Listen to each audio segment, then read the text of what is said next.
In the past 2 years, the number of illegal slaughter operations in Alberta has gone from 11 in 2022 to 55 so far this year.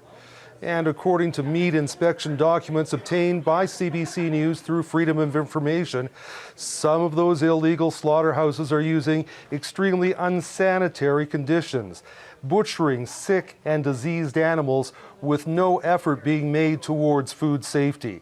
Government officials say some of them are large scale, involving complex criminal organizations pulling in up to $500,000 in cash transactions. To be clear, the sale of uninspected meat in Alberta is illegal.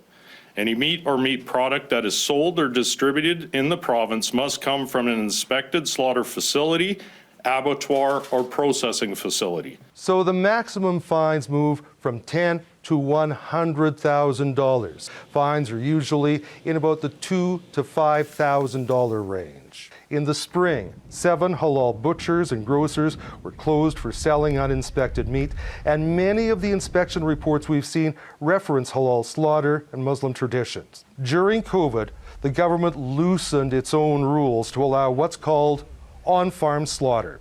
So a customer can buy a goat or a sheep or a cow and have it slaughtered uninspected for their own consumption. But they can't sell it, they can't share it, they cannot give that meat away. Jim Johnson, a butcher who runs Prairie Meats, thinks that on-farm slaughter permit loophole should be closed. Two hyphenated terms separate the legitimate abattoirs from operations under an on-farm slaughter permit: ante-mortem and post-mortem, meaning an authorized inspector checking the animals before slaughter and after slaughter to verify they are fit for human consumption.